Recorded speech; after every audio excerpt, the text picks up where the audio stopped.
नमस्कार. आज मी आपल्या समोर पोशिंदा जगाचा ही कविता सादर करत आहे. जो पाण्याने आंघोळ करतो तो पोशाख बदलू शकतो. जो पाण्याने आंघोळ करतो तो पोशाख बदलू शकतो, पण जो घामाने आंघोळ करतो तो इतिहास बदलू शकतो.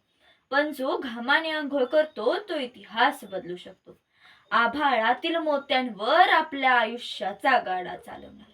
आभाळातील मोत्यांवर आपल्या आयुष्याचा गाडा चालवणारा, स्वतः रोज मरून या जगाला जगवणारा. काळ्या मातीचा लेक अन उभ्या जगाचा बाप असणारा. शेतकरी नाहीच तो पोशिंदा साऱ्या जगाचा. शेतकरी नाहीच तो पोशिंदा साऱ्या जगाचा. माँ जिजाऊंनी ज्यांच्या कार्याची किंमत केली, स्वतः सोन्याचा नांगर चालवून पालनकर्त्यास हिंमत दिली. शेतसारा अन सातबारा, शेतसारा अन सातबारा या पलीकडे जाऊन शिवरायांनी ज्यांचा सन्मान केला.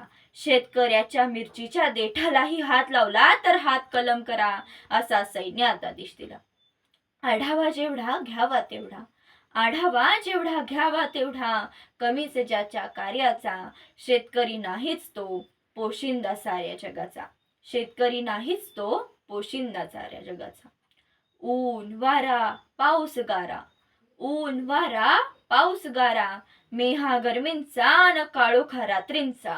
स्वतः रोज झिजतो मात्र ताट ठेवतो कणा राष्ट्राचा. ताट ठेवतो कणा राष्ट्राचा. कष्टाने पिकवलेल्या पिकाचा भाव पण तिसरेच ठरवतात, तरीही त्यात समाधानी हाय. आनंदात अन्नदान करतो, यापेक्षा मोठा औदार्य काय. नुसताच मातीत मळणारा शेती करणारा, नुसताच मातीत मळणारा शेती करणारा. शेतकरी नाहीच तो पोशिंदा साऱ्या जगाचा. शेतकरी नाहीच तो पोशिंदा साऱ्या जगाचा. पण सध्याची स्थिती वेगळीच आहे. जे एका रुपयाचीही तडजोड करत नाहीत पिझ्झा व बर्गर खरेदी करताना, मग मग थोडी खंत का वाटत नाही 20चा कांदा 5ला मागताना. जे एक शब्द ही बोलत नाहीत पेट्रोल व डिझेल एवढे वाढल्यास, तेव्हा तर मोर्चे व आंदोलने निघतात. शेतकऱ्यास 4-5 रुपये जास्त भेटल्यास नशिबाने त्याच्या बघानं काय थट्टा केली.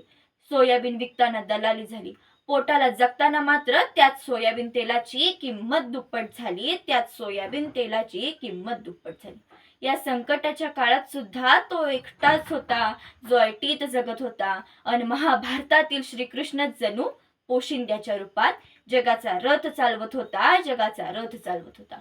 या परिस्थितीने शिकवले पोशिंद्याशिवाय सर्व काही व्यर्थ आहे. अन लक्षात ठेवा, जगला माझा बळीराजा तरच हे जग आहे, तरच हे जग आहे. धन्यवाद.